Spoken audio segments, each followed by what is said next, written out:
बिस्मिल्लाहिर्रहमानिर्रहीम, अस्सलाम वालेकुम, सुबह खैर। आप देख रहे एक्सप्रेसो, मैं हूं हिनाद और मैं हूं अली अनीक सैयद। उम्मीद आप खैर आफियत से होंगे और जनाब अपना ख्याल रख रहे होंगे, अपने फैमिली मेम्बरान का ख्याल रख रहे होंगे, क्योंकि अब तो छुट्टियां बढ़ चुकी हैं और बहुत से बच्चे स्कूलों को नहीं जा रहे हैं। तो लोगों ने ये सोचा कि पहाड़ी इलाकों का रुख करते हैं, लेकिन इस वक्त जो ताज़ा तरीन इतलात वहाँ से आ रही हैं इंतहाई अफसोसनाक है और जो मनाजिर हम देख रहे हैं बर्बादी के मनाजिर हैं। खैबर पख्तूनख्वा की खासकर अगर बात करें तो वहाँ बादल फटने और सैलाब से तबाही हुई है, जिससे अमवात की तादाद 313 हो गई है और 156 जख्मी हैं।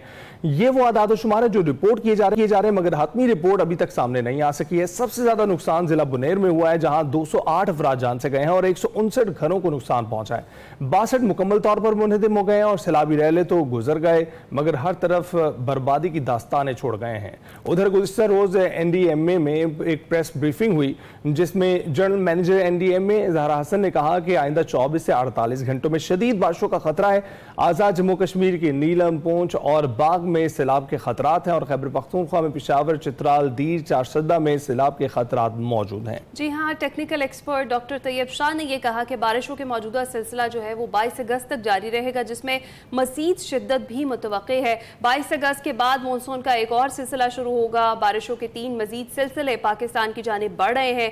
खलीज बंगाल की जानिब से एक नया बारिशों का सिलसिला पाकिस्तान की जानिब बढ़ा और चेयरमैन NDMA लेफ्टिनेंट जनरल इनाम हैदर मलिक की मीडिया ब्रीफिंग में उन्होंने कहा कि मानसून बारिशों का जो सिलसिला है वो सितंबर तक जारी रहेगा। वज़ीर आज़म की हिदायत के बाद सैलाबज़दा इलाकों का मुकम्मल सर्वे किया जाएगा। गिलगित बल्तिस्तान और खैबर पख्तूनख्वा के मुतासरा अजला में इमदादी काम जारी हैं और पूरा वीकेंड जो मनाजिर हम देख रहे थे दुआएं करते हुए गुजरा। अल्लाह ताला के खैर खैरियत से लोग महफूज रहें, लेकिन जो तबाही हुई है, जो जानी और माली नुकसान हुआ है, उसका तखमीना लगाना अभी मुश्किल है। सिर्फ रफली एक एस्टिमेट दिया जा रहा है कि इतनी जो हलाकतें हुई हैं और इतना ज़्यादा नुकसान हुआ है, लेकिन जो मनाजिर हैं जो हमने देखे, उसके बाद हम दुआ गो हैं कि अल्लाह ताला आगे ये जो बारिश का मजीद सिलसिला है या जो नया जो स्पेल आ रहा है वो सबके लिए बाइस रहमत हो, बाइस ज़हमत ना हो।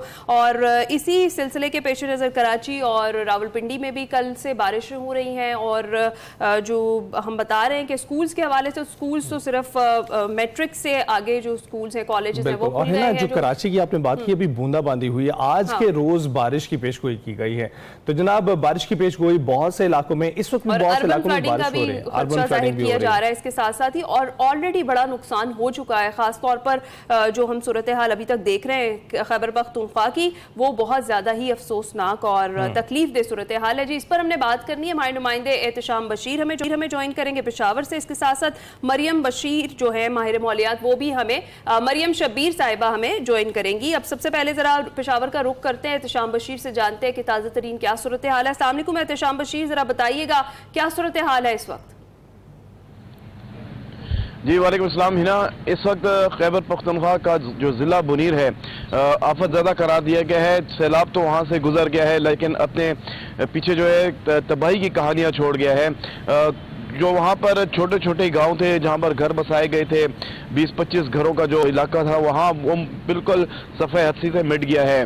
वहाँ पर घर तबाह हो गए हैं, लोग बेघर हो गए हैं। तो इस हवाले से वज़ीर आला खैबर पख्तूनख्वा ने कल ऐलान किया था कि वो अपने अवाम को अकेला नहीं छोड़ेंगे और जो घर तबाह हुए उनको बनाएंगे, लेकिन महफूज मकाम पर। और उन्होंने ये भी कहा है कि जो घर जो डेंजरस एरियाज में हैं, जहाँ पर फ्लड का खर्चा है, तो वो वहाँ से मुंतकिल हो जाएं। तो अभी जो अदाद शुमार सामने आ रहे हैं, 323 अफराद इस वक्त जहाँ बाग हो चुके हैं। खैबर पख्तूनख्वा के जो अजला है, मुतासरा अजला, जिनमें बुनीर है, सवात है, बाजोड़ है, शांगला है, और सिर्फ 217 अफराद जो है वो बुनीर में जहाँ बाग हुए हैं।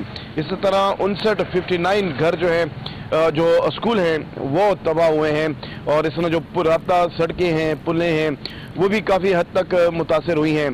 तो जो रेस्क्यू इदारे हैं उनको उन इलाकों तक, दूर दराज के जो इलाके हैं वहाँ तक पहुँचने में काफ़ी दुश्वारी का सामना है। अगरचे वहाँ पर रजाकार जो हैं तिब्बी इमदाद के लिए, रेस्क्यू के लिए वहाँ पहुँच गए हैं, लेकिन वहाँ से बड़े बड़े पत्थर हटाने के लिए, रास्ता साफ करने के लिए मशीनरी की ज़रूरत है। तो पहाड़ी इलाका होने की वजह से वहाँ तक मशीनरी का पहुँचना अभी तक काफ़ी मुश्किल है। तो इसीलिए जो बुनीर से दूर दराज के इलाके हैं वहाँ तक पहुँचने के लिए रास्तों को साफ किया जा रहा है।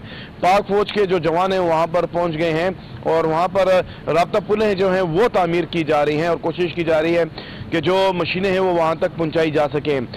इसी तरह अलर्ट जारी किया गया है बारिशों का, नया स्पेल का, तो वक्फे वक्फे से बारिश का सिलसिला मुतासरा इलाकों के साथ जो मैदानी इलाके हैं, पेशावर, कोहाट, मर्दान, डीआई खान, वहाँ पर भी बारिश अभी जारी है।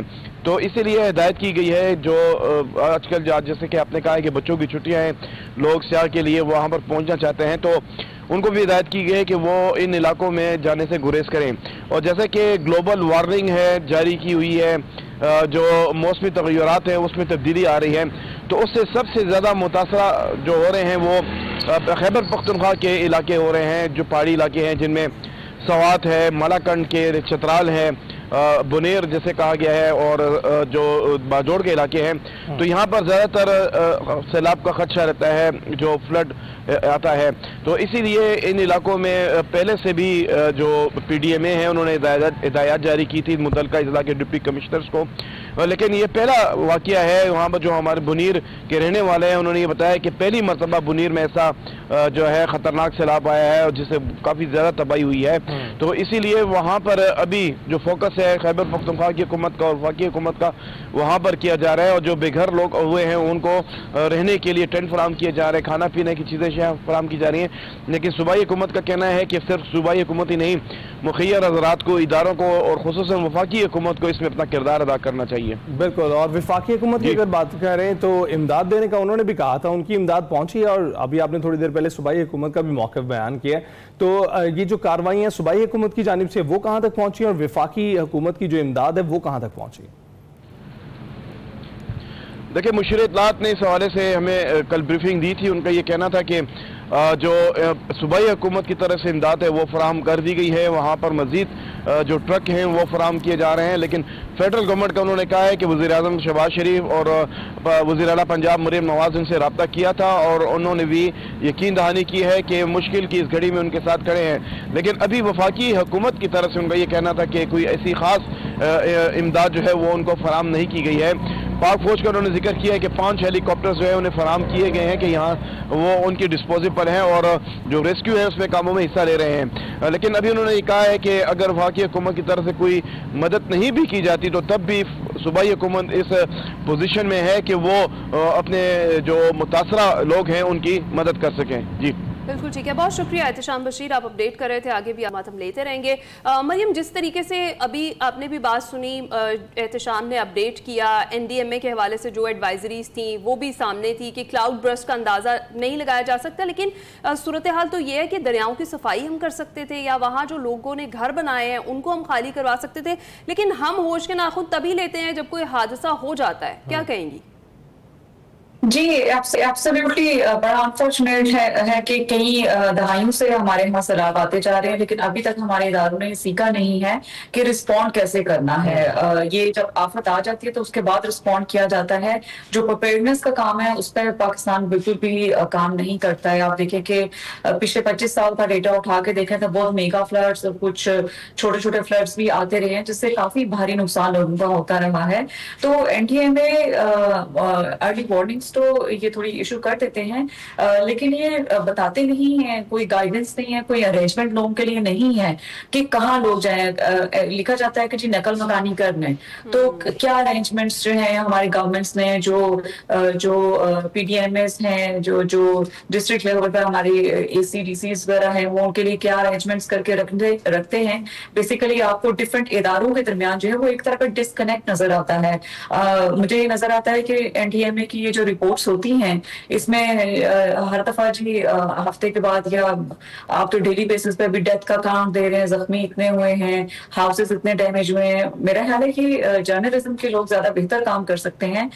NDMA का काम होता है कि नेशनल डिजास्टर मैनेजमेंट अथॉरिटी, एक डिजास्टर है उसको पहले कैसे आप मैनेज कर सकते हैं डिजास्टर आने से, और डिजास्टर के बाद आप किस तरह से मैनेज कर सकते हैं। ये इस पर काफी ज्यादा जो है वो इस पर काम करने की जरूरत है। और I think it's high time के हम जो है वो हमारे इदारे प्रोएक्टिव मेजर्स पे काम करें, बट उसके साथ साथ कोऑर्डिनेशन के साथ काम करें। आप देखें कि कुछ जगहों पर प्रोविंशियल लेवल पे भी कुछ लाइंस वगैरह एस्टैब्लिश की गई हैं, लेकिन वो काम ही नहीं कर रही हैं।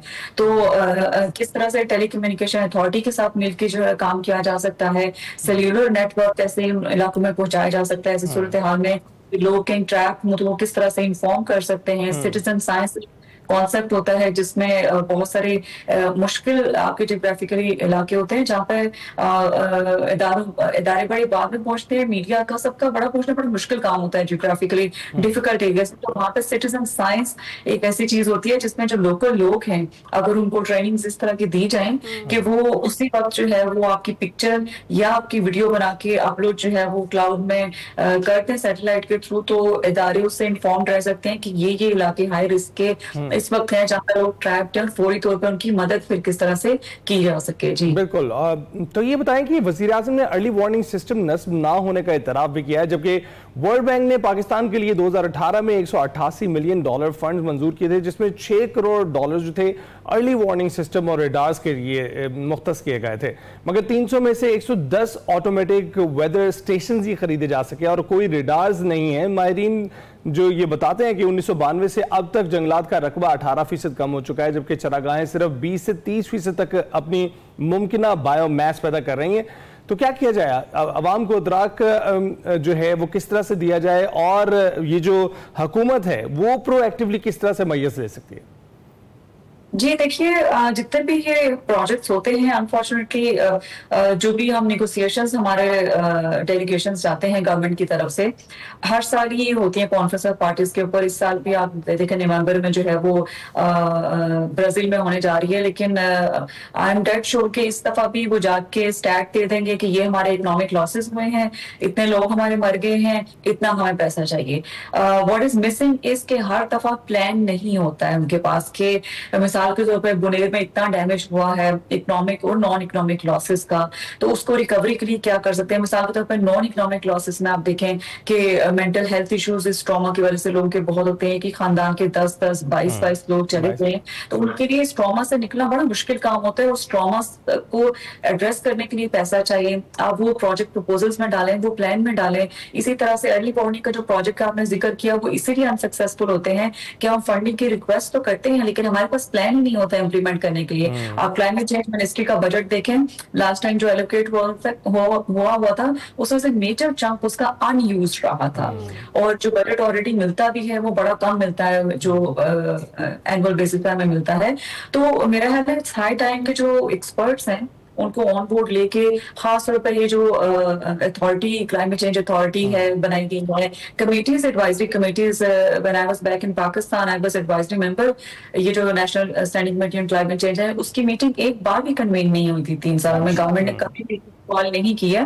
तो ये जो कमेटीज बनाई जाती हैं एक्सपर्ट्स को डिफरेंट फील्ड से लेके, वो इसीलिए आपके लिए बैठे होते हैं कि आप बुलाएं, हम आपको इनपुट देते हैं कि आप किस तरह से चीजें इंप्रूव कर सकते हैं। इसके अलावा आप देखें कि एकेडेमिया के साथ डिस्कनेक्शन आपका नजर आता है। एकेडेमिया आपका इतना बेस्ट रिसोर्स है कि हर साल आपके बहुत सारे ग्रेजुएट्स, थाउजेंड्स ऑफ ग्रेजुएट्स जाते हैं जो रिसर्च करते हैं। गवर्नमेंट के पास अगर कोई प्रॉब्लम है आप उनको बताएं कि हमें इन एरियाज में रिसर्च की जरूरत है, वो आपको टेक्नोलॉजी भी बना के देंगे। आपने को देखा होगा सोलर रिक्शा, बहुत सारी ऐसी इनोवेशंस किए हैं वो अर्ली वार्निंग में भी स्टूडेंट्स कर सकते हैं अगर आप उनको अपॉर्चुनिटी दें, उनको नीड बताएं। यूनिवर्सिटीज के पास फंड्स होते हैं, इंटरनेशनली भी वो लिखते हैं प्रपोजल्स। इसके अलावा स्टूडेंट्स की रिक्वायरमेंट्स होती है रिसर्च करना। तो बहुत सारे एरियाज हैं जिनमें एक कोऑर्डिनेटेड एफर्ट की जरूरत है, सीरियसनेस की जरूरत है, विलिंगनेस। बेसिक चीज ही है मरियम, संजीदा होकर सोचने की ज़रूरत है बहुत ज़्यादा। और जिस तरह अभी आपने भी जिक्र किया कि हम फंड्स के लिए अपील तो कर देते हैं लेकिन उसके हवाले से हमारे पास प्रॉपर प्लानिंग कोई नहीं होती। और जिस तरह से काफ़ी सारे ममालिक ने अभी पाकिस्तान को ये जो हालिया मौसमियाती तब्दीलियाँ हैं उससे निपटने के लिए फ़ंड्स फराहम करने का कहा और वो भी कर्ज की मद में दिए जाने का वादा किया, लेकिन फिर वो जो थोड़ा बहुत आया वो भी फिर IMF के साथ नहीं था।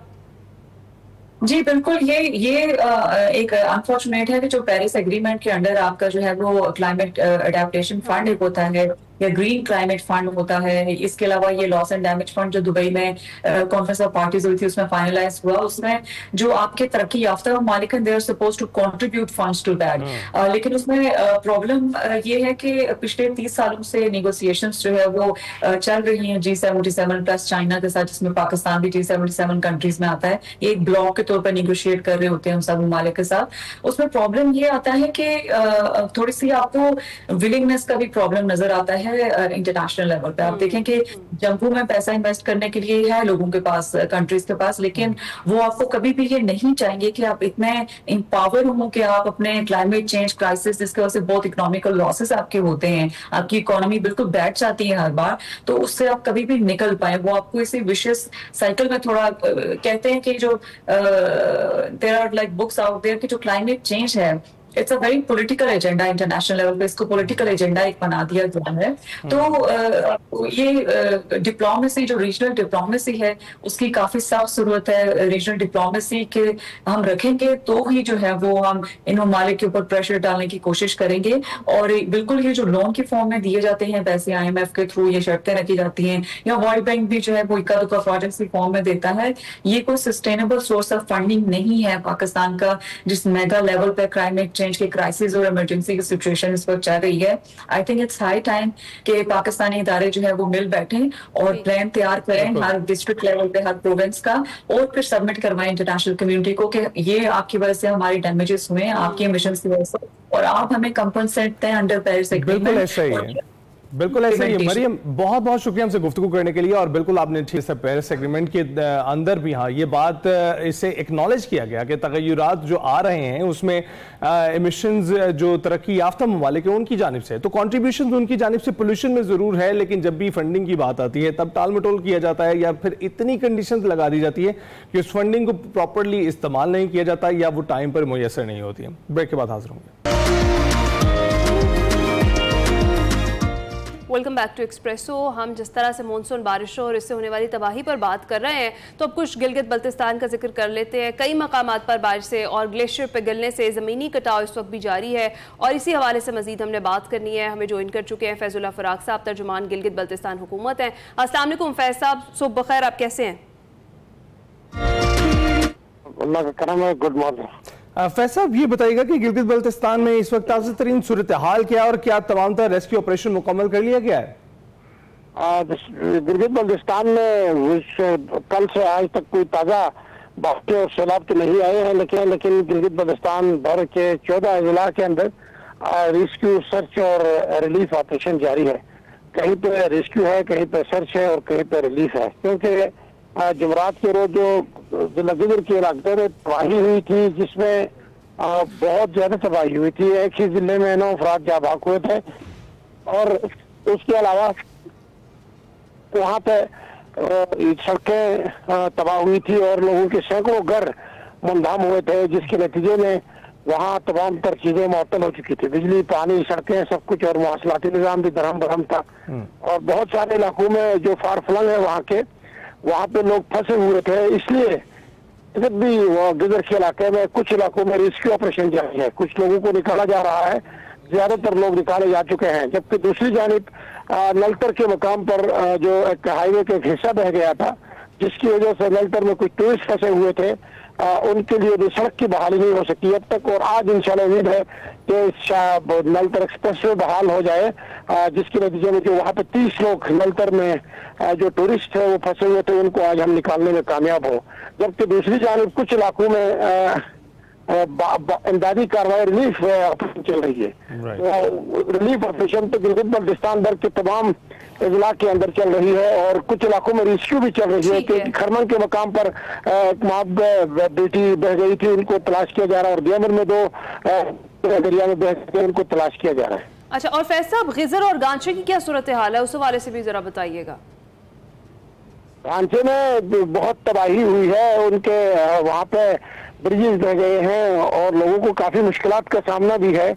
लेकिन गवर्नमेंट ऑफ गिलगित बल्तिस्तान ने गांचे की पूरी इंतजामिया को अलर्ट रखा है और फाल रखा है, और उसके अलावा जो वहाँ पर डिजास्टर मैनेजमेंट के लोग हैं उनको भी, और टूरिस्ट पुलिस और इंतजामी एहलकारों को भी वहाँ रिलीफ का काम जारी है। गांचे में इमदादी कार्रवाइयाँ जारी हैं, सड़कों की बहाली का काम जारी है, ब्रिजेस को मुतबादिल तौर पर सड़कों से लोगों को पास करने का अमल वहाँ पे जारी है। तो गांचे के अंदर जो है नया सैलाब तो नहीं आया, लेकिन अलबत्ता पिछले 1-2 दिनों से बहुत नुकसान हुए थे, जिसके नतीजे में वहाँ पे इमदादी कार्रवाइयाँ जारी है, वो जिंदगी बहाल करने की कोशिश की जा रही है। और हमारी ये फर्स्ट प्रायोरिटी है गवर्नमेंट ऑफ गिलगित बल्तिस्तान की तमाम अजला के अंदर जो तरजीहात है हमारी, उनमें से जो तरजीह है वो बिजली की बहाली, साफ पानी की बहाली और उसके अलावा इरिगेशन चैनल की बहाली और कम्युनिकेशन की बहाली है। बिल्कुल ठीक। तो फैज साहब ये बताएं कि अब तक गिलगित बल्तिस्तान में सैलाबी रैलों में कितने अफराद जान की बाजी हार चुके हैं? अब तक गिलगित बल्तिस्तान में जो लोग हैं और टूरिस्ट और सयाह और मुकामी लोग जो जहाँ बाक हुए उनकी तादाद 30 है, जबकि 8-9 वॉलंटियर्स भी, रजाकार भी इस सैलाबी तबाहियों के नजर हो चुके हैं। इसी तरह अगर मिलाया जाए तो 39-40 की तादाद बनती है जो गिलगित बल्तिस्तान में अब तक जान की बाजी हार गए हैं, जिनमें मुकामी रजाकार भी शामिल है, सयाह भी शामिल है और मुकामी आबादी के लोग भी शामिल हैं। ठीक है, बिल्कुल। फैज साहब, जिस तरह से हम देख रहे हैं कि रेस्क्यू की जो कार्रवाइयां हैं, जो इमदादी कार्रवाइयां, उनमें पाक फौज भी बढ़ चढ़ कर हिस्सा ले रही है, तो उस हवाले से भी बताइएगा कि अब रिलीफ ऑपरेशंस जो हैं वो किन किन इलाकों में जारी हैं? हाँ जी, बिल्कुल डे वन से, जब से 22 मई से हम इसको फेस कर रहे हैं। केपीके में तो ये अफसोसनाक वाक़यात अभी होने शुरू हुए हैं। गिलगित बल्तिस्तान 1 महीना पहले इन्हीं मौसमियाती, शदीद मौसमियाती तब्दीली के बाद सैलाबी तबाहियों का शिकार है गिलगित बल्तिस्तान, और 1 महीने 1.5 महीने से हम इन हालात का सामना कर रहे हैं। शुरू से पाक आर्मी की जो दस्ते हैं वो रेस्क्यू ऑपरेशन में मुकम्मल तौर पर हिस्सा ले रहे हैं, और खासकर गवर्नमेंट ऑफ गिलगित बल्तिस्तान के साथ मिलकर अफवाज पाकिस्तान, सेना के ताउन और खासकर गिलगित बल्तिस्तान स्काउट के नौजवान इस पूरे रिलीफ ऑपरेशन, सर्च ऑपरेशन और रेस्क्यू ऑपरेशन में मुकम्मल हिस्सा ले रहे हैं। और हेलीकॉप्टर हमने जिन लोगों को आज तक रेस्क्यू किया है वो फौज पाकिस्तान के ताउन से किया है। इसके अलावा पाक फौज की जो दस्ते हैं वो मुख्तलिफ जगहों को फूड पैकेट्स भी तकसीम कर रहे हैं, और आवाम के साथ मिलकर, क्योंकि यह एक आफत है, पूरे पाकिस्तान के मुख्तलिफ हिस्सों को लपेट में लिया है, और इस वक्त कौम के अंदर कंसेंस और इत्तेहाद की फजा चाहिए, और तमाम स्टेक होल्डर को मिलकर इस बहरान से निकालने के लिए सिंसियर किस्म की कोशिशें चाहिए, उम्मीद भी चाहिए और हौसला भी चाहिए। बिल्कुल ठीक। तो फैज साहब ये भी बताइएगा कि कोई एडवाइजरी इस वक्त देना चाहेंगे उन टूरिस्ट को जो यहाँ रुक कर रहे हैं? हमने 12 एडवाइजरी दिया है, और टूरिस्ट को, क्योंकि अब भी जो 21 तक बारिशों के इम्कान है गिलगित बल्तिस्तान में, 21-22 अगस्त तक, तो काफी मुश्किलात का सामना होगा यहाँ पे, और मुमकिन है बहुत सारे इलाकों में फिर सैलाबी रेले आ जाए, क्लाउड बस्ट हो जाए। ग्लोफ गिलगित बल्तिस्तान में 2 तरह की चीजों की वजह से हम इन चीजों को फेस कर रहे हैं। एक तो ग्लोफ का मलबल दखल है, ग्लेशियर है 8000 यहाँ पे, और दूसरी तरफ जो है गिलगित बल्तिस्तान में क्लाउड ब्रस्ट है, जिसके नतीजे में बदतरीन किस्म के सैलाब आ रहे हैं और फ्लैश फ्लड्स का हमें सामना करना पड़ रहा है। तो हमने ये एडवाइजरी दी थी कि गिलगित बल्तिस्तान को रुख उस वक्त तक न करें जब तक यहाँ के हालात मामूल पे ना आते हैं, और तो फिर भी कुछ लोग आते हैं, और मुकामी आबादी को भी हमने ये गुजारिश की थी कि नशीबी इलाकों का रुख भी ना करें और गैर जरूरी सफर से भी इज्तनाब करें, क्योंकि जो नशीबी इलाके हैं गिलगित बल्तिस्तान के वो ज्यादातर पानी के बढ़ते बहाव के नतीजे में ज़ेर आब आ चुके हैं, और वहाँ पे ज्यादा खतरात है। बिल्कुल ठीक है। और सर ये भी बताइएगा कि अभी किसी इलाके में ऐसी सूरत हाल है जहां पर टूरिस्ट के फंसे होने की इत्तला हो? अभी नलतर के मकाम पर, जो नलतर है वो मुजाफाती इलाका है गिलगित का, टूरिस्ट पॉइंट है। जो नलतर एक्सप्रेसवे जो है वो गुज़िश्ता दिनों बह गई थी, एक हिस्सा बह गया था उसका, उसकी वजह से आगे नलतर जो टूरिस्ट पॉइंट था वहाँ पे 30 लोग जो है वो वहाँ पे हैं, और उसमें कुछ मुकामी हैं, कुछ दगर प्रोविंसेस से उनका ताल्लुक है। वो होटलों में हैं, वो सेफ हैं, महफूज मकाम पे हैं, लेकिन उन्होंने नीचे आना है अल्टीमेटली, तो वहाँ पे अभी फंसे हुए, जब तक वो शायरा हम बहाल नहीं कर पाते वो नीचे नहीं आ सकते। और आज शाम तक इंशाल्लाह नलतर एक्सप्रेसवे की बहाली मुमकिन होगी, और इसी नलतर एक्सप्रेसवे की इधर सैलाबी रेलों की वजह से वहाँ पे जो पावर हाउसेज हैं हमारे वो भी डैमेज हुए थे, जिसके नतीजे में गिलगित शहर और दगर शहरों के लिए पानी की सप्लाई मुनक़ता हो चुकी थी, और आज इंशाल्लाह पावर हाउसेज भी आन किए और बिजली की सप्लाई को भी इंशाल्लाह बहाल करेंगे। इंशाल्लाह बहाल करेंगे। बहुत बहुत शुक्रिया फैजुल्लाह फराब, हमसे गुफ्तगू की आपने और ताज़ा तरीन सूरत हाल से हमें आगाह कि आपने एडवाइजरी सुन ली है, तो अपने प्लान्स उसके मुताबिक तरतीब दें। और उसमें बताया जा रहा है कि 21 से 22 अगस्त तक जो है यहाँ पर बारिशों का सिलसिला जारी है, तो आप अगर अपना प्लान तरतीब दे चुके हैं तो या इसके बाद रखें या इससे पहले रखें। इस वक्त तो सूरत हाल वहाँ जाने वाली नहीं है, तो मत ही रखें, बेहतर होगा। ब्रेक के बाद हाजिर होगा।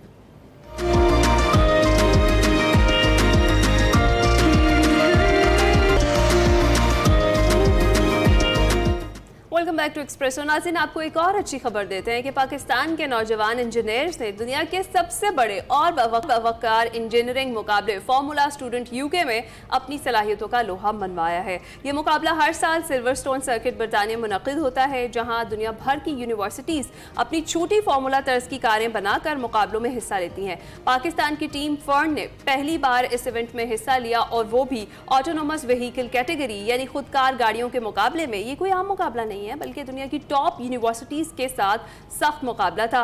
फर्न ने महदूद वसाइल और पहली मरतबा शिरकत के बावजूद ज़बरदस्त कारकर्दगी दिखाई और जजेस ने उनके काम को खूब सराहा और पाकिस्तानी टीम ने टॉप 10 में जगह बना ली और टीम ने इलेक्ट्रिक व्हीकल कॉन्सेप्ट में भी शानदार परफॉर्मेंस का मुजाहरा करते हुए लैप टाइम सिमुलेशन इवेंट में चौथी पोजीशन हासिल की। मजीद इस हवाले से बात कर हमारे साथ ही मौजूद हैं इस टीम के मेंबर्स और उनके क्या क्या रोल्स थे और किस तरीके से प्रोजेक्ट उन्होंने लीड किया। इस पर बिल्कुल सारा जैन हमारे साथ मौजूद हैं, ऑटोनमस कंट्रोल्स लीड हैं, और Mohammad Yasin Khawaja vehicle dynamic engineer हैं हमारे साथ मौजूद हैं। अब दोनों का बहुत बहुत शुक्रिया, गुड मॉर्निंग। सबसे पहले ये जानना चाहेंगे सारा आपसे कि इस मुकाबले में शिरकत करने के लिए किसने सोचा? अच्छा, हमारी टीम का स्टार्ट हुआ था 2014 से, फिर 2016 में हमारे जो टीम के फाउंडर्स थे उन्होंने, वो भी हमारी तरह इंजीनियर्स ही थे, स्टूडेंट्स थे जिन्होंने एक इंटरनेशनल कंपटीशन में पार्ट लेने का सोचा और तब से उन्होंने इस गाड़ी पे और इस गाड़ी के अलग अलग आइट्रेशंस पे काम किया एंड हमने इस साल फिर ऑटोनोमस कैटेगरी में भी पार्ट लिया। ज़बरदस्त। अच्छा यासीन, आप बताइएगा कि जब आपको ख्याल आया कि इसमें पार्टिसिपेट करना है इस इवेंट में, तो पहली बार पता कैसे चला और कैटेगरी जो थी वो क्या आप लोगों ने खुद चूज़ की? जी बिल्कुल, कैटेगरी हमने खुद चूज़ की थी क्योंकि हम इससे 5 गाड़ियाँ पहले जो है वो ईवी क्लास में लेकर जा चुके थे, लेकिन इस बार हम चाह रहे थे कि हम ऑटोनमस ड्राइवरलेस जो कैटेगरी है उसमें पहली बार पार्टिसिपेट करें और पाकिस्तान में जो हमारे पास ट्रेंड आ रहा है ड्राइवरलेस और ऑटोनमस गाड़ी का, उनको हम थोड़ा एक नेक्स्ट लेवल पर ले जाएँ। इसीलिए हमने इस दफ़ा जो है वो ऑटोनमस कैटेगरी में पार्टिसिपेट करने का सोचा। अच्छा, तो ज़रा यासीन बताइएगा कि ऑटोनमस गाड़ियों का जो कंट्रोल है, क्रूज़ कंट्रोल की आप बात कर रहे हैं, किस तरह से अप्लाई होता है और आपने उस कैटेगरी में शिरकत करने के लिए क्या तब्दीली लेकर आए थे अपने प्लान में? तो बेसिकली ऑटोनमस गाड़ियाँ जैसे ड्राइवरलेस गाड़ी, ऑटोनमस गाड़ी दोनों इंटरचेंजेबल वर्ड्स होते हैं। ऑटोनमस गाड़ी बेसिकली ऐसी गाड़ी होती हैं जो कि खुद ही चल रही हैं। जैसे आपने दुनिया भर में देखा होगा कि टेस्ला जैसी बड़ी कंपनीज है वो जो है वो ऑटोनमस गाड़ी पे काम कर रही है, लेकिन वो रोड कार्स और जो है वो कमर्शियल गाड़ी पे काम कर रही है। हमने जो गाड़ी बनाई थी, जो हमने मॉडल प्रेजेंट किया फार्मूला स्टूडेंट यूके कंपटीशन में, वो था हमारे पास formula student style race car गाड़ियों का, जो कि एक नई इमर्जिंग फील्ड है जो कि पाकिस्तान में अभी तक नहीं आई है। तो हम चाह रहे थे कि पाकिस्तान में ये चीज़ आए और ज़्यादा से ज़्यादा लोग जो है वो उससे मुस्तफ़ीद हो सकें। ज़बरदस्त। अच्छा सारा, महदूद वसाइल के बावजूद भी आप लोगों ने ना सिर्फ पार्टिसिपेट किया बल्कि टॉप 10 में भी आए, तो ये जो पूरी अचीवमेंट है, ये जो पूरी कामयाबी है, इसके पीछे आपको क्या लगता है सबसे बड़ा राज क्या था और क्या चीज़ जो है वो आपकी जजेस को, आपकी टीम की, आपकी कार की पसंद आई सबसे ज़्यादा? अच्छा, महदूद वसाइल की वजह से हमारे लिए एक बहुत बड़ा चैलेंज होता है कि बाकी टीम्स के साथ कम्पीट करना। एक जगह एक ऐसा कंपटीशन जहाँ पे बाकी दुनिया भर से टीम्स आती हैं जिनके पास हमसे कई ज़्यादा अच्छे वसाइल और कई ज़्यादा आसानियाँ होती हैं। हमारी टीम उन टीम्स के साथ कम्पीट करती है तो हमारे लिए एक चैलेंज खुद में ही होता है। हमारी टीम खुद से फंड्स रेज करती है अपनी टीम के लिए, पूरे स्क्रैच से गाड़ी बनाने के लिए जो हमें फ़ंड्स चाहिए होते हैं। हमारी मार्केटिंग टीम स्पॉन्सर्स को रीच आउट करती है ताकि हमारे पास फ़ंड्स हों इस गाड़ी को पूरी तरह अच्छे से बनाने के लिए और कंपटीशन में पार्ट लेने के लिए। और जजेस ने हमारी कॉस्ट एफिशिएंसी को भी काफ़ी सराहा है। बिल्कुल यासीन, बहुत सारे लोग तो बिल्कुल जानते भी नहीं होंगे कि ऑटोनमस गाड़ियों पर बहुत सा काम हो चुका है और अभी भी हो रहा है, तो आप लोगों ने ये फार्मूला रेसिंग का क्यों सोचा?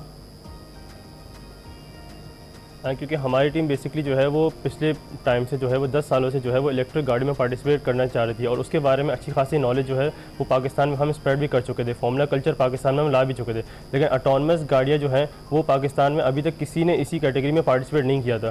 तो इसीलिए हमने ये सोचा कि ज़्यादा से ज़्यादा लोग जो है वो इसके बारे में जान सकें ताकि एक इलेक्ट्रिक कल्चर के साथ जो है ड्राइवरलेस कल्चर जो है जो कि इमर्जिंग फील्ड है पाकिस्तान में, वो जो है वो पाकिस्तान में आ सके।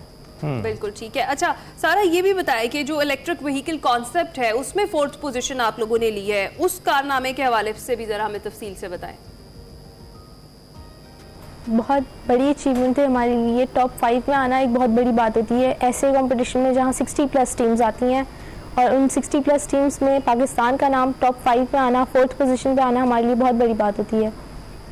राइट, बिल्कुल बड़ी बात तो है। तो यासीन, आप बताइएगा कि बहुत सारे लोग जो हैं अब यूरोप में भी हम देख रहे हैं कि वो गाड़ियों को ऑटोनमस, खासकर रेल गाड़ियों को ऑटोनमस करने की जानिब जा रहे हैं। तो फार्मूला रेसिंग को जो आप मुतारिफ करवा रहे हैं यहाँ पर लाहौर में या पाकिस्तान में, तो आप क्या सोचते हैं कि इनको यहाँ से मुतारिफ कराने क्या जहतें खुलेंगी, कौन सी फील्ड्स खुलेंगी जिसमें लोग शिरकत कर सकेंगे? So basically formula student culture या फार्मूला कल्चर को पाकिस्तान में लाने से सबसे ज़्यादा अपॉर्चुनिटी जो है वो हम जैसे इंजीनियर्स के लिए बन सकती है। इंजीनियर के साथ साथ जो मार्केटिंग के डिपार्टमेंट्स के लोग हैं, जो डिफरेंट जनरल फील्ड से ताल्लुक़ रखते हैं, उनके लिए अच्छी खासी जॉब अपॉर्चुनिटीज़ बन सकती हैं। जैसे जैसे पाकिस्तान को लोग नोटिस करते हैं, नई नई कंपनीज आती हैं इस मुल्क के अंदर, इन्वेस्टमेंट करती हैं, उसी से जो है वो जॉब मार्केट जो है वो खुलती है और सरमायाकारी का ऑप्शन जो है वो बढ़ते हैं। बिल्कुल ठीक है। अच्छा सारा, आप दोनों तो हमारे साथ मौजूद हैं और आपका रोल जो है टीम में वो भी हमने आपसे बात की। और कौन कौन से मेंबर्स थे आपकी टीम में, कितने लोगों की पूरी टीम थी आपकी, और कौन से मेंबर्स थे जिनकी नुमाया कारकर्दगी रही ख़ास तौर पे इस प्रोजेक्ट में?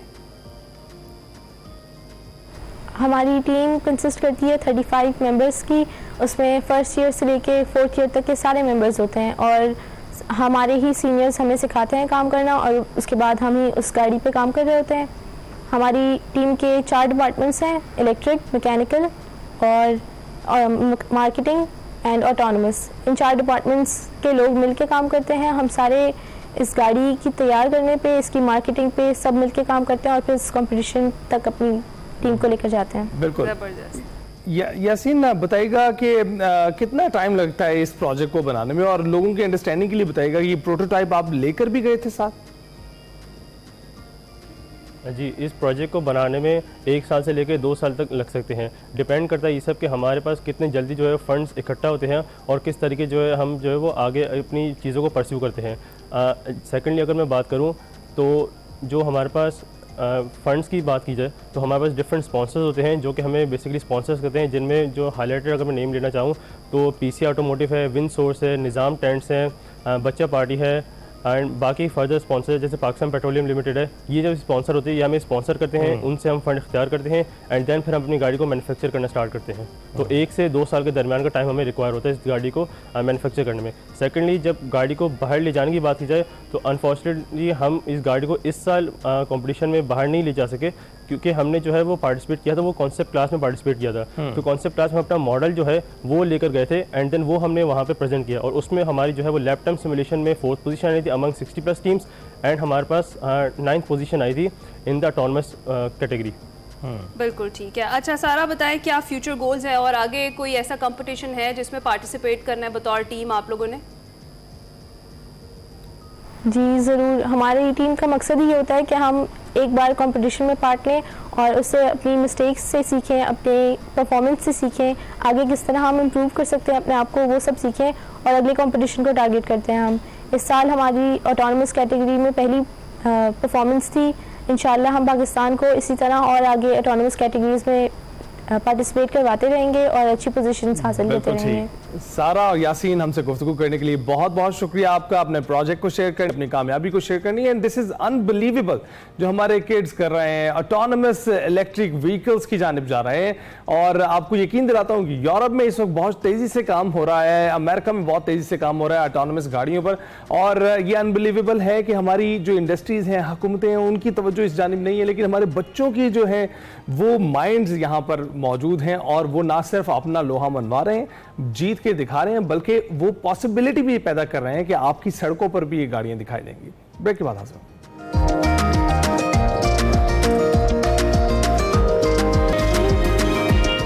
Welcome back. दूसरा हिस्सा है प्रोग्राम का, तो हम शामिल करेंगे अपने सेगमेंट माइंड मैटर्स, जिसमें वक़ार अहमद मलिक, नदीम खावर फोटोग्राफर से हमारी मुलाकात करवा रहे हैं। क्या गुफ्तगू हो रही है आपको दिखाते हैं।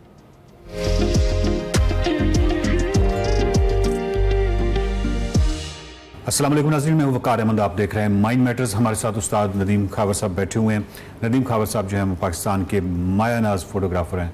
पाकिस्तान के उन मायानाज कमाल लोगों में उनका शुमार होता है जिन्होंने इंटरनेशनली बैनुल-अक़वामी सतह पर पाकिस्तान का तारुफ करवाया।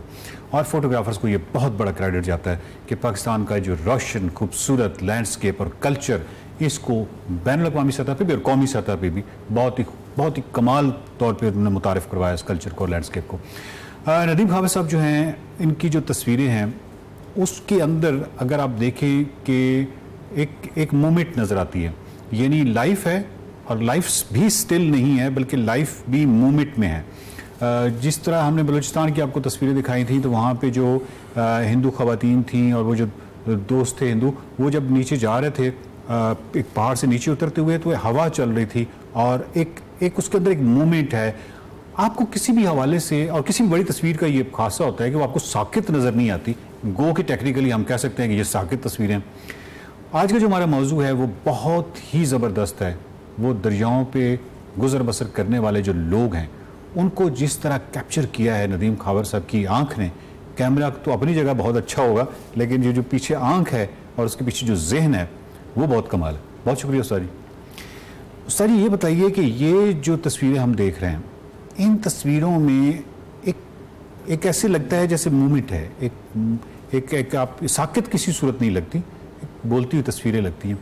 तो इनका पहले तो थोड़ा पस मंज़र बताइए कि ये कहाँ की हैं, आपने किस तरह ये तस्वीरें कब ली और इसके पीछे कहानी क्या है? बेसिकली मैं एक सिंध के ऊपर किताब जो है ना पब्लिश करने के लिए उसका फ़ोटोग्राफ कर रहा था और काफ़ी साल से मैं सिंध में आता जाता हूँ और डिफरेंट सब्जेक्ट पे, हेरिटेज पे, कल्चर पे, पीपल, सो जो भी मुझे अच्छा लगता है उस पर काम कर रहा हूँ। तो एक दिन मैं मंछर लेक पे गया था, तो मंछर लेक पे जाके सडनली एक नई दुनिया बिल्कुल देखी मैंने कि ऐसा भी है। सुना तो थोड़ा बहुत था लेकिन यकीन नहीं था कि ऐसा भी है। तो वहाँ पे कुछ लोग थे जो दरिया के, वो जो मंछर लेक है उसके अंदर कश्तियाँ जो हैं बाकायदा घर की सूरत में उन्होंने तैयार की हुई हैं और बहुत सारे लोग बता रहे थे कि ये तो सदियों से यहाँ पे रह रहे हैं। और फिर सेकंड जो बड़ी बात पता चली वो ये है कि इन लोगों के पास चूँकि लैंड नहीं है, इनके पास एड्रेस नहीं है, तो इन बेचारों के बहुत सारों के शनाख्ती कार्ड भी नहीं है। अच्छा। यानी वो अपना एड्रेस क्या लिखा हुआ है, बोट नंबर फलां। तो बड़ा इंटरेस्टिंग वो हुआ। तो फिर मैंने उनके साथ हल्का फुल्का जो ताल्लुक पैदा किया ताकि कुछ फोटोग्राफ उनके ले सकूं, क्योंकि वो थोड़े से वो शायद थे कि फीमेल होती हैं तो ये वो सारा। तो मैं फिर आहिस्ता आहिस्ता सबसे पहले मंछर लेक पे जो थे लोग उनके साथ कुछ फ़ोटोग्राफ किए, फिर वहाँ से पता किया कि ये कहाँ कहाँ पर हैं, इनके कबीले हैं डिफरेंट जो मुख्तलिफ दरियाओं में भी रहते हैं, यानी अपर सिंध में भी रहते हैं। सिंध से मुराद मेरा रिवर सिंध जो है, तो ये कोट अद्दू के करीब भी पाए जाते हैं। और वहाँ से फिर नीचे बहाव के साथ साथ जहाँ जहाँ पे भी कुछ ऐसी प्लेसिंग है जहाँ पे मछली का शिकार स्पेशली मिलता है, तो वहाँ पे इन लोगों का बसर है, यानी पड़ाव है।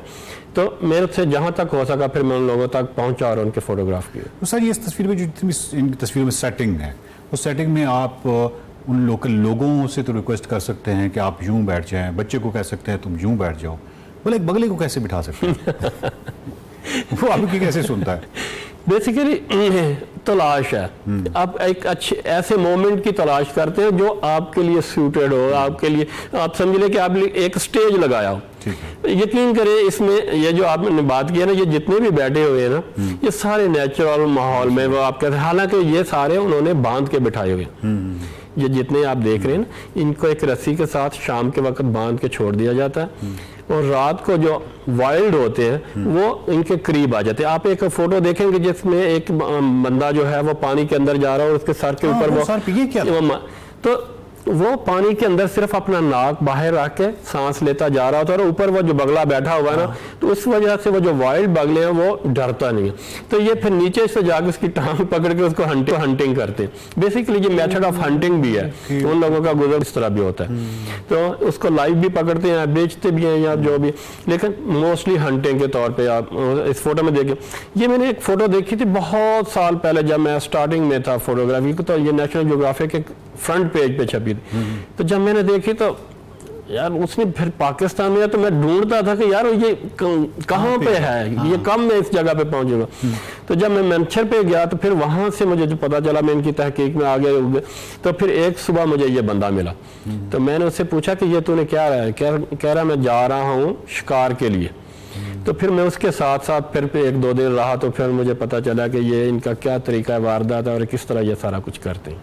ज़बरदस्त। अच्छा उस्ताद जी, आपकी जितनी भी ये लैंडस्केप की फ़ोटोग्राफी है, उसके अंदर जो लाइफ है, उसके अंदर जो ज़िंदगी है, उसको कोई जाता हुआ बच्चा है, कोई मुस्कुराता बच्चा है, कोई खातून जा रही है खेत, तो मतलब इस तरह की बहुत ही खूबसूरत है। थार के हवाले से भी हम नाज़रीन से बात करेंगे। ये जो आप फोटो देख रहे हैं ना, इसके अंदर एक फ़ोटो है जिसमें एक खातून अपने बैठी हुई है। ये एक्सीडेंटली मिला था, मैं पास से गुजर रहा था दूसरी कश्ती में, और इसके साथ आप देखेंगे सामने जो बगला जो ग्रे हेरन बैठा हुआ है। तो ये एक ऐसी सिमेट्री है जो इनकी कम्युनिटी के उसकी आप फेस पे देखेंगे तो ऐसी मायूसी सी नज़र आ रही है, जो कि माइट भी एक नई बेहता दुल्हन बैठी हुई थी शायद। तो वो अकेली सारा दिन इंतज़ार में बैठी रहती है कि कब मेरे घर का साईं वापस आएगा, क्योंकि वो हंटिंग पे गया होता है, और वो कश्ती लेके सारा दिन दरिया में अकेली बैठी है, और उसके साथ वो ग्रे हेरन 1 या 2 परिंदे हैं जिसके लिए साथ सारा दिन बसर करती। एक फ़ोटोग्राफ़र के दिल पे क्या बीतती है ये सब कुछ करते हुए, और मेरा ख्याल है कि एक नावलिस्ट, एक अफसाना निगार, अगर कोई ऐसा बंदा वहाँ पे जाए तो कितना बड़ा शानदार नावल, शानदार हम लोग लिख के तो नहीं बता सकते, लेकिन फोटोग्राफ में थोड़ा सा नरेट कर सकते हैं कि ये क्या होता है। पहाड़ों से लेके और ये मैदानों तक आपने जिस तरह पाकिस्तान को डिपिक्ट किया है, इंटरनेशनली डेफिनेटली आपको रिकग्निशन मिली, बैनुल अक़वामी सतह पे, कौमी सतह पे भी, लेकिन आपको रियासती या हुकूमती सतह पे कितने अवार्ड्स मिल चुके हैं अब तक? माइट भी गवर्नमेंट लेवल पे तो कोई ऐसा काम नहीं हो रहा। बस ठीक है उस्ताद जी, मेरी ज़्यादा मज़ीद में क्या बात करूँ, मतलब ये है कि ये मेरे लिए बड़ा हैरान कुन होता है कि एक फ़ोटोग्राफ़र, आप गिलगित बल्तिस्तान को एज ए सब्जेक्ट लें, आप जाके सर्वे करें पाकिस्तान में जितने टूरिस्ट आ रहे हैं, और वो टूरिस्ट से पूछें कि वो यहाँ पाकिस्तान में क्यों आए, आपको 80-90% टूरिस्ट ये बताएगा कि सोशल मीडिया पे फ़लाँ तस्वीर को देख के। आप तस्वीर की खोज में निकलेंगे तो आपको पता चलेगा कि उस्ताद नदीम खावर की है, या कामरान सलीम की है, या आतिफ सईद की है, या किसी इस तरह के फ़ोटोग्राफ़र की वो तस्वीर है। और अदरवाइज़ जो हमने टूरिज़म के फ़रोग के लिए तो कुछ नहीं किया, मतलब उस तरह किसी कोई कंक्रीट नहीं है। ये अमल जो है, ये जो फोटोग्राफर्स कर रहे हैं, ये तो वो अपने तौर पे कर रहे हैं, अपने वसाइल के साथ कर रहे हैं। हमने उनको छोटा सा अवार्ड देना होता है, उसमें कोई पैसे हों या ना हो, मतलब सिर्फ एक अवार्ड देना है, उनकी शनाख्त, हमने उनको एक रिकग्नाइज करना है कि आपने, थैंक यू वेरी मच, आपने हमारे अपने मुल्क के लिए इतना अच्छा काम किया। ऐसा कुछ भी नहीं हो रहा। अगर कुछ लोगों को या दोस्तों या फोटोग्राफर को अगर मिलता भी है कुछ ऐसा अवार्ड, तो वो भी फाइल बेस होता है कि किसकी फाइल आगे चली गई, किसने भिजवा दी, उसको मिल गया। अदरवाइज कोई ऐसा अदारा नहीं है जो कि ये पहचान करे कि किसने कितना काम किया है, कितना अच्छा काम किया है, यानी कोई सीनियरिटी, कोई प्रायोरिटी नहीं है। सिर्फ यहाँ पर अवार्ड ये है ना, आपको ये तो अवार्ड मिल गया कि आपको ऐसी आंखें मिल गई, ऐसी खूबसूरत आंखें, ऐसी जहानत भरी आंखें, ऐसे फैंस मिल गए जिन्होंने आपको अप्रिशिएट किया, जिन्होंने आपसे मोहब्बत की। मुझे इससे कोई शिकवा तो नहीं है, अगर नहीं दिया तो कोई बात नहीं। बहुत सारे ऐसे लोग हैं जो इंटरनेशनली कम्युनिटी में भी, पाकिस्तान में भी, जो बहुत प्यार करते हैं, इज्जत देते हैं। मेरे लिए ये काफ़ी है। और जिन लोगों ने फाइलें भिजवा के इनाम लिए भी हैं, उनको भी पता है, सबको पता है ये कैसे मिले। तो इसलिए अगर सीनियरिटी या प्रायोरिटी पे काम हो तो शायद बेहतर हो। वो बेहतर होता है, वो पूरी फील्ड के लिए बेहतर होता है। थैंक यू वेरी मच सही। नदीम खावर साहब के साथ हमारा सिलसिला जो है गुफ्तगू का वो जारी है। हम अगले सेगमेंट्स में उनकी मुख्तलिफ तस्वीरें, वो साकित लेकिन मुतहरिक तस्वीरें जिन्होंने बैनुल अक़वामी शोहरत हासिल की, पाकिस्तान का नाम, पाकिस्तान का रोशन चेहरा पूरी दुनिया में दिखाया, उन पर बातचीत करेंगे। देखते रहिए mind matters.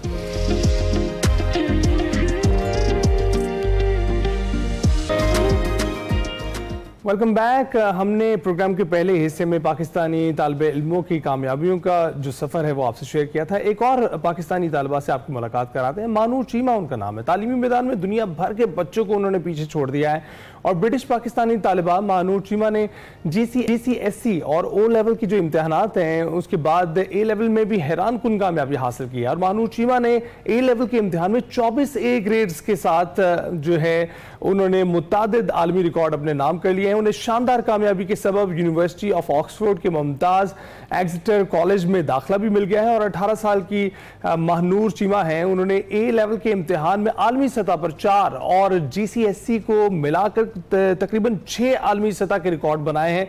British Pakistani तालिबा Mahnoor Cheema ने A लेवल में 11 A स्टार ग्रेड्स लिए हैं। उन्होंने GCSE और O लेवल में 34 A ग्रेड्स हासिल किए थे।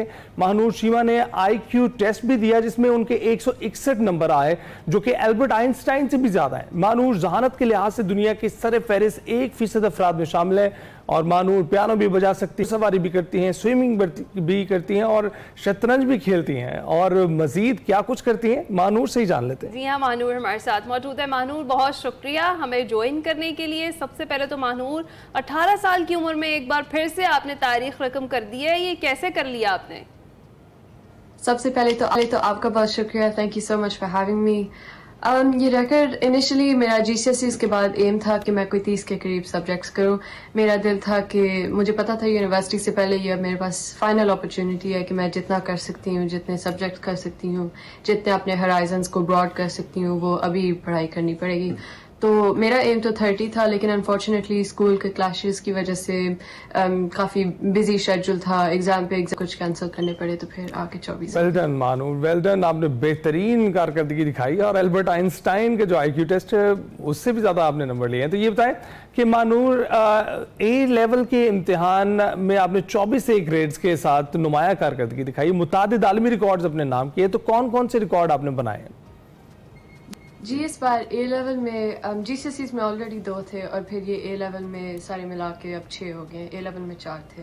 तो पहला रिकॉर्ड ये था कि मैंने 24 A लेवल किए हैं। दूसरा ये कि उन 24 में से 19 A's और A स्टार्स लिए हैं। तीसरा GCSEs और A लेवल्स को कंबाइन करके टोटल मेरे 45 A स्टार हैं। और चौथा ये है कि मैंने टोटल GCSEs और A लेवल्स में 58 सब्जेक्ट्स किए हैं। और इसमें ये भी डिस्टिंक्शन है कि मेरे सब्जेक्ट्स इंडिविजुअल थे।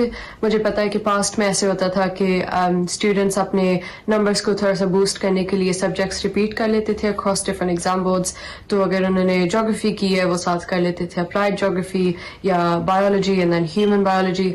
मेरा दिल मैं सारे इंडिविजुअली रखूँ, लेकिन जितने कर सकती हूँ उतने करूँ। अरे वाह, जबरदस्त जबरदस्त। अच्छा महानूर, ये भी बताएं कि इससे कबल कौन कौन से रिकॉर्ड्स हैं आपके पास जो आपने अपने नाम किए, और स्टडी को कितना टाइम देती हैं आप? मेरे GCSEs में जो 2 थे वो थे कि मैंने 34 A स्टार्स लिए, 34 सब्जेक्ट्स किए, और दूसरा ये था कि आधे उनमें से 17 ये 10 में ही ख़त्म करके A स्टार्स ले लिए थे। तो स्टडी शेड्यूल का आपको यकीन नहीं आएगा, लेकिन मैं बिल्कुल बहुत कम पढ़ती हूँ। मैं कहूँगी कि स्कूल जाने वाले स्टूडेंट से भी मैं कम ही पढ़ती हूँ। सिर्फ ये है कि जब मैं पढ़ती हूँ वो स्पीड से पढ़ लेती हूँ और ज़्यादा फोकस से तो ज़्यादा चीज़ें कवर हो जाती हैं। तो शेड्यूल तो एज सच बिजी नहीं रहा। सुबह उठ के कोई 3-4 घंटे मैक्सिमम, और उसके बाद बाकी दिन फारिग एक्टिविटीज। महानूर, स्पीड रीडिंग तो बहुत महारत का काम है। ये बताएं कि महानूर कौन सी ऐसी किताबें पढ़ती है जो एक आम तालिब इल्म नहीं पढ़ता है? आपकी कामयाबी का राज क्या है? किताब तो कोई मैजिक किताब नहीं होती। या आप या मेहनत करके पहुंच सकते हैं, या आप ज़हीनों के नेचुरली यहाँ पहुंच सकते हैं, लेकिन कोई मैंने एक्स्ट्रा किताबें नहीं पढ़ी जो बाकी लोग नहीं पढ़ते, जिन्होंने मुझे यहाँ पहुंचा दी है। और मैं कहूँगी मेरी जो एडवाइस होगी एजुकेशनल वो मोस्ट स्टूडेंट्स के लिए एप्लीकेबल ही नहीं होगी, क्योंकि मेरा पढ़ने का स्टाइल और लर्निंग का स्टाइल काफ़ी यूनिक ही है। लेकिन अगर मुझे देनी पड़े तो मैं ये एडवाइस दूंगी कि डिटर्मिनेशन और हार्ड वर्क और अपने गोल्स को अपने सामने हर वक्त रखना, इससे कोई सक्सेस का बिगर सीक्रेट नहीं है। And is not a secret, it's very well known. वाकई यूनिक है आपका पढ़ने का स्टाइल, क्योंकि अभी आप ज्यादा देर ना पढ़कर इतने स्टार्स ले आई हैं, तो आप अगर पूरा दिन पढ़ लें या ज्यादा टाइम स्टडीज को दे दें तो फिर आप क्या करेंगी? अच्छा, आइंस्टाइन से ज्यादा IQ लेवल है आपका, ये कैसे मुमकिन हुआ है भाई? ये जो IQ टेस्ट था ये हुआ था मेंसा की ऑर्गेनाइजेशन के साथ। वो एक दुनिया की most famous high IQ society है, और वो आपको सिर्फ एडमिशन तब देती हैं अगर आप दुनिया के टॉप 1% में से हो। तो मेरा दिल ये था कि मैं तैयारी ना करूं, मैं नेचुरली बस जाके एग्जाम करूं और मैं देखूं कि मेरे। वेलकम बैक टू एक्सप्रेसो जी। अब कुछ तस्करा क्रिकेट का कर लेते हैं। तो सिलेक्टर और director high performance centre Aqib Javed और हेड कोच माइक हैसन ने एशिया कप और ट्राई नेशन सीरीज के लिए 17 रुकनी स्क्वाड का ऐलान कर दिया है। बाबर आजम और मोहम्मद रिजवान की स्क्वाड में कोई जगह नहीं बन सकी, वो स्क्वाड से आउट हैं और सलमान अली आगा को कैप्टन बरकरार रखा गया है। स्क्वाड में फ़खर जमान, शाहीन शाह अफरीदी, हारिस रऊफ, साइम अयूब, खुशदिल शाह, हुसैन तलत शामिल हैं। इसके साथ साथ मोहम्मद नवाज, मोहम्मद वसीम जूनियर, मोहम्मद हारिस, अब्रार अहमद, फ़हीम अशरफ, हसन अली, हसन नवाज, साहिबजादा फरहान, सलमान मिर्जा और सुफियान मुकीम भी स्क्वाड का हिस्सा है। पाकिस्तान, अफगानिस्तान और यूएई की ट्राई नेशन सीरीज 29 अगस्त से 7 सितंबर तक शारजा में होगी, जबकि एशिया कप 9 से 28 सितंबर तक अबू धाबी और दुबई में मुनाकिद होगा। 17 रुकनी स्क्वाड का ऐलान सिलेक्टर और director high performance Aqib Javed और हेड कोच माइक हैसन ने प्रेस कॉन्फ्रेंस में किया और सलमान अली आगा को 17 रुकनी स्क्वाड का कैप्टन आपको बताया कि उनको बरकरार रखा गया है। इस पर हमने बात करी। यूसुफ साहब मौजूद हैं इस वक्त स्टूडियोज में हमारे साथ, स्पोर्ट्स के तजज़ियाकार हैं। बहुत बहुत शुक्रिया यूसुफ साहब, कैसे आप? अल्हम्दुलिल्लाह बिल्कुल ठीक है। अच्छा, कैसे देखते हैं ये 17 रुकनी स्क्वाड? आपको लगता है कि इसमें से अगर हम बाबर को या रिजवान को कट आउट कर दें तो उसके बाद ये स्क्वाड जानदार रहेगा? देखिए, पाकिस्तान की जो सिलेक्शन पर तो हमेशा सवालिया निशानी लगा होता है और इस बार भी सवालिया निशानी किन्हीं तौर पर है। सबसे अच्छी बात यह कि बड़े अरसे के बाद एक प्रेस कॉन्फ्रेंस के जरिए टीम का ऐलान किया गया। आकिब जावेद भी आए, माइक हैसन भी आए, तो उन्होंने सवालात के जवाब भी, नॉर्मली ऐसा होता नहीं था माजी में कि सिर्फ प्रेस की जाती थी और उसके बाद हम मीडिया वाले देखते थे कि यार इसके बारे में कैसे मालूमात लें, किसको ड्रॉप क्यों किया और किसको लिया, तो फिर उसकी परफॉर्मेंस क्या है। यकीनी तौर पर अगर देखा जाए 3 मुल्क की सीरीज़ के हवाले से तो अच्छा स्क्वाड कहा सकता है, लेकिन एशिया कप के हवाले से कतन ये बेहतर स्क्वाड और मुतवाज़न स्क्वाड नहीं है। आपने बात की बाबर आजम की, तो बाबर आजम को यकीनी तौर पर इस स्क्वाड में होना चाहिए था। जहां आपने 17 रुकनी स्क्वाड का रखा है उसमें 18 कर लेते उसको, क्योंकि 3 मुल्क की सीरीज में आप चाहे उसको ना खिलाते, लेकिन एक थ्रेट था वो दूसरी टीमों के लिए, क्योंकि एशिया कप आ रहा सामने, उसमें हमारा सबसे जो अहम मुकाबला वो इंडिया के साथ है जो 14 सितंबर को दुबई में होना है। तो यकीनी तौर पर जो बाबर आजम का उसमें होना एक दूसरी टीम के लिए एक थोड़ा परेशानी वाली बात होती, वो अपनी सारी जो प्लानिंग थी वो बाबर आजम को सामने रखते हुए करते थे। आपको याद होगा इससे पहले एक दफ़ा जब एशिया कप में ही पाकिस्तान ने 10 विकेटों से हराया था इंडिया को, और ये बड़े अरसे के बाद एक वाहिद कामयाबी थी जो हमें इंडिया के खिलाफ किसी बड़े मैच में आईसीसी के टूर्नामेंट्स वगैरह में मिली थी, और उसमें बाबर आजम और रिजवान ने पाकिस्तान को कामयाबी दिलाई थी। तो यकीनी तौर पर बाबर आजम की फॉर्म इतनी अच्छी नहीं है, लोग बातें करते हैं, लेकिन मेरे ख्याल में बाबर आजम से बड़ा इस वक्त बैट्समैन भी पूरी दुनिया और हमारे पाकिस्तान में नहीं है, ताकि स्ट्रेटेजी अगली टीम जो है वो उनके अकॉर्डिंग बनाती है, तब्दील करती है। जब स्क्वाड तो तकरीबन वही है, सिर्फ 2 का एडिशन हुआ है। 15 रुकनी स्क्वाड जो वेस्ट इंडीज़ खेल कर आया और उसके बाद फिर वसीम जूनियर और सलमान मिर्जा। आपके ख्याल में क्या कौन कौन से प्लेयर्स हैं जिनको होना चाहिए था स्क्वाड में और कौन कौन से ऐसे प्लेयर्स हैं जिनको भी रेस्ट देना चाहिए था परफॉर्मेंस की बेस पे? देखें, पहले हम बॉलिंग की बात कर लेते हैं। शाहीन शाह अफरीदी हमारे सबसे बड़े बॉलर हैं, उनकी अच्छी फॉर्म नहीं जा रही इस वक्त। एक मैच में उन्होंने परफॉर्म किया, इसके बाद वेस्ट इंडीज़ में दूसरे मैच में इतना अच्छा परफॉर्म नहीं कर पाए। हसन अली ने परफॉर्मेंस की थी, उसकी बिना पर वो टीम का हिस्सा बने, लेकिन वेस्ट इंडीज़ के खिलाफ उनकी जो परफॉर्मेंस थी वो भी इतनी तवक्कुआत के मुताबिक नहीं रही। तो इसमें सवालियत ज़रूर हैं कि पाकिस्तान की जो बॉलिंग है क्या वो इस मेयार की है कि इस कंडीशन में, दुबई की कंडीशन में अच्छा परफॉर्म कर सके।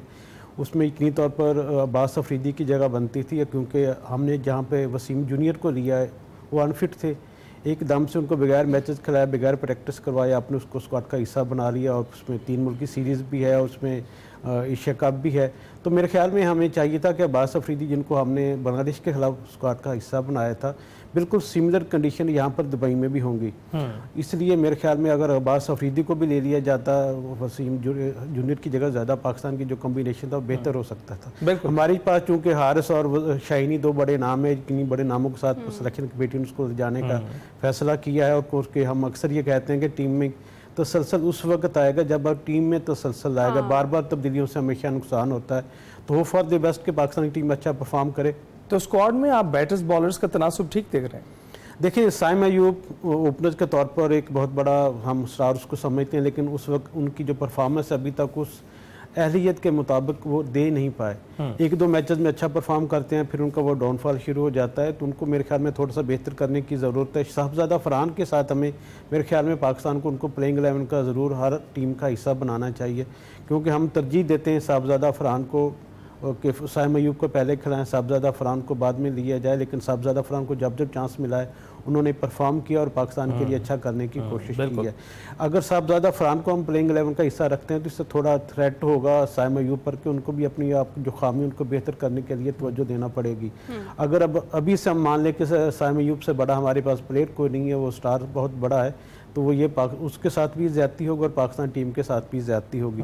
और उसके बाद हम यकीनी तौर पर सवाल उठता है खुशदर शाह की परफॉर्मेंस के हवाले से, हुसैन तलत की परफॉर्मेंस के हवाले से।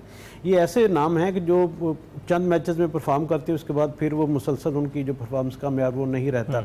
हम तवक्को करते हैं कि ये जिस तरह की ऑस्ट्रेलिया की टीम है, टीम डेविड का नाम आता है, मैक्सवेल का नाम आता है, उस जैसे प्लेयर पाकिस्तानी टीम को मिले और इसलिए सिलेक्शन कमेटी ये चाह रही है कि यंगस्टर के साथ उनको आगे लेके जाया जाए, इसलिए बार बार उनको मौके भी दे रहे हैं। अब तक जो सीरीज हमने खेली है वो बांग्लादेश के साथ हमने खेली है, वेस्ट इंडीज के खिलाफ हमने खेली। वेस्ट इंडीज की सीरीज की बात ही करने वाला था मैं कि जो परफॉर्मेंस वहाँ पे रही है हमारे पिछले स्क्वाड की जो 15 रुकनी था, तो उसके बाद उसी स्क्वाड को जो है आगे ले जाया गया, उसमें दो खिलाड़ियों का इजाफा किया गया है। तो जो परफॉर्मेंस पहले हमने देखी है वो अगर वही परफॉर्मेंस इस बार भी रही तो ये दोनों सीरीज भी हाथ से निकल जाएंगी चैंपियनशिप। देखें यकीनी तौर पर वहाँ परफॉर्मेंस थी वो अप टू द मार्क नहीं थी, लेकिन जब हम बात करते हैं कि बार बार इनको मौके देने की ज़रूरत है तो फिर मेरे ख्याल में ऐसा फैसला था कि इनको ये इन्होंने मौके दिए हैं इस दफ़ा।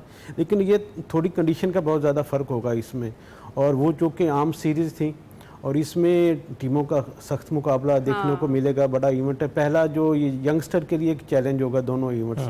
अगर आप ये समझें कि अफगानिस्तान की टीम को कमज़ोर है, यूए की टीम कमज़ोर है, तो आप T20 में कोई भी टीम कमज़ोर नहीं।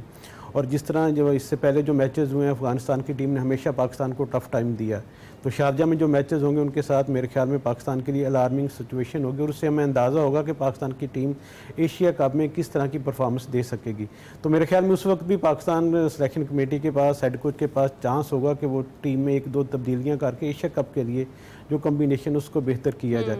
हम मोहम्मद हारिस की बात करते हैं कि वो सबसे अच्छे विकेट कीपर हैं, बल्लेबाज भी अच्छे हैं, लेकिन मेरे ख्याल में इस वक्त भी मोहम्मद रिजवान से बेहतर हमारे पास कोई ऑप्शन नहीं होनी चाहिए। आपने दोबारा जिक्र कर ही दिया, मैं भी करने ही वाली थी। सोशल मीडिया पर और क्रिकेट शायकीन जो हैं वो तो बड़े मायूस दिखाई दे रहे हैं। वो कह रहे हैं कि बाबर और रिजवान जो है वो अब जो लग रहा है वो यही लग रहा है कि पक्का कट ही लग गया उन पर T20 का।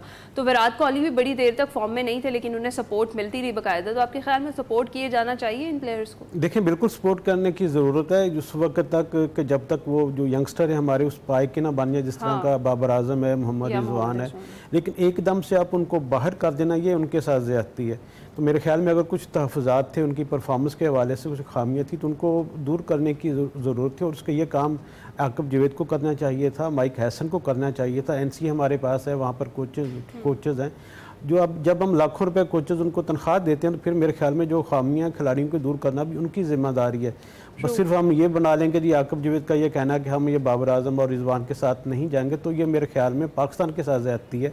और इस पर यकीनी तौर पर बाबर आजम मोहम्मद रिजवान को आकिब जावेद के साथ मिलकर बैठकर मोहसिन नकवी साहब को ये चाहिए कि इनकी मीटिंग करवाएं और जो तहफ़्फ़ुज़ात हैं उनको दूर करें, क्योंकि ये दोनों बड़े नाम हैं और इनके पाए का अभी तक मेरे ख्याल में ना कोई विकेट कीपर पाकिस्तान के पास है, ना बाबर आजम जैसा कोई बैटर इस वक्त हमारे पास पाकिस्तान में। बिल्कुल यूसुफ साहब बहुत वेलकम बैक टू एक्सप्रेसो जी। आगाज़ में हमने बात की KPK की, गिलगित की, वहाँ पर मानसून की बारिशों से जो तबाही है उसका हमने जिक्र किया।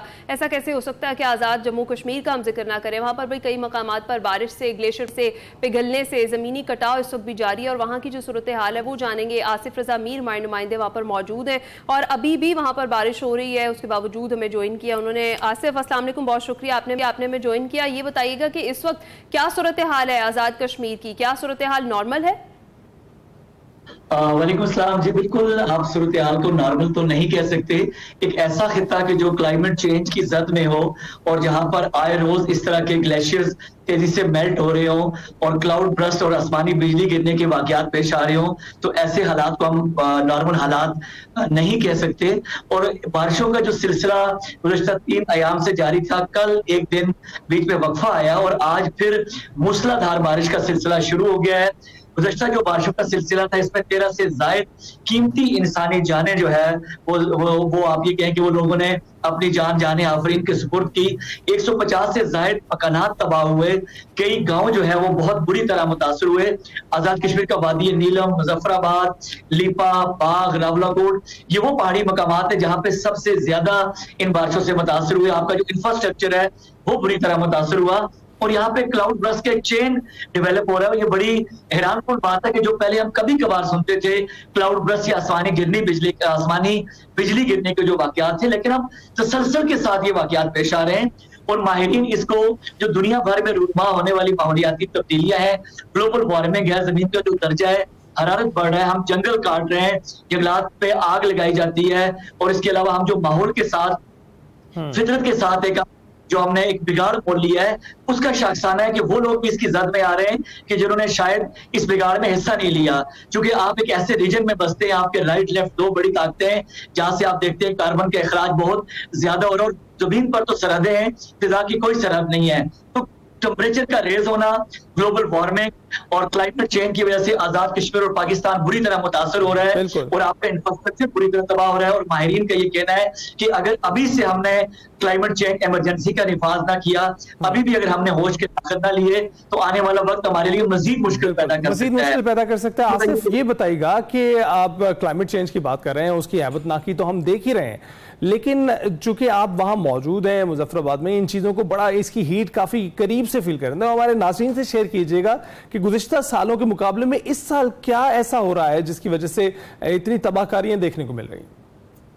जी बिल्कुल, बहुत अहम सवाल है। देखिए, जब आप एक तरफ आपकी जो तेज रफ्तार तरक्की है और उसके साथ साथ आपने कुछ ऐसे इकदाम नहीं किए कि जिससे आपके पहाड़, आप वो पहाड़ देखें जब आप और हम छोटे हुआ करते थे तो वो पहाड़ जंगल से भरे होते थे, सरसब्ज पहाड़ होते थे। अब आपने जो है ना हंगामी बुनियादों पर आजादी का ये फायदा उठाया कि आपने वो तमाम दरख्त काट दिए, आपका जंगल का रकबा दिन ब दिन कम हो रहा है, आपके दरियाओं के रुख तब्दील हो रहे हैं, आपका ग्राउंड वाटर टेबल डिस्टर्ब हो रहा है।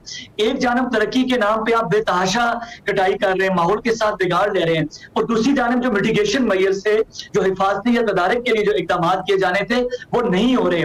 और देखिए, इस पर ये सिर्फ आजाद कश्मीर या पाकिस्तान का मसला नहीं है, तरक्की याफ्ता ममालिक भी इस ग्लोबल वार्मिंग और क्लाइमेट चेंज की जद में आ रहे हैं। क्योंकि ज़ाहिर आपके जब तरक्की याफ्ता ममालिक इसकी जद में नहीं आएंगे, उनको तरक्की पजीर ममालिक का कैसे ख्याल आएगा। तो इस वक्त पूरी दुनिया इस बात पे सर जोड़कर बैठी हुई है कि ये कॉमन एनिमी है क्लाइमेट चेंज। आपको बाकी सारी दुश्मनियां भूल जाएंगी। आप मकबूजा कश्मीर में देखें, वहां जो क्लाउड बर्स्ट हुआ है उसने कोई तमीज नहीं देखी उसके आगे मुस्लिम है, नॉन मुस्लिम है, ये कौन सा इलाका, तो वो सारे के सारे उसकी आएंगे। तो इसलिए हम जब इसके इकदाम नहीं कर रहे इसकी हिफाजत के लिए, इसके तदारक के लिए, तो दिन ब दिन ये वाकयात बढ़ रहे हैं। आपका टेम्परेचर रेज होने की वजह से आप देखें कि आपके ग्लेशियर, वो ग्लेशियर जो आज से 20-25 साल बाद पिघलने थे, 70% ग्लेशियर आपके पिघल चुके हैं। पानियों का भाव इसके लिए मुश्तरका एफर्ट्स करने की जरूरत है। आप दुरुस्त कह रहे हैं आसिफ रज़ा मीर, बहुत शुक्रिया। आप अपडेट थे कि क्या सूरत हाल है। जी, अल्लाह ताला से एक बार फिर से हम यही कहेंगे कि सब दुआ करें कि हालात जो हैं वो नॉर्मल रहें, क्योंकि वहाँ से जो खबरें आ रही हैं जो सैलाबज़दा इलाकों की, वो कुछ अच्छी खबरें नहीं हैं। इसी के साथ हम आपसे इजाज़त चाहेंगे, आपसे मुलाकात होगी कल। अपना ख्याल रखिएगा, फीडबैक ज़रूर दीजिएगा। अल्लाह हाफ़िज़।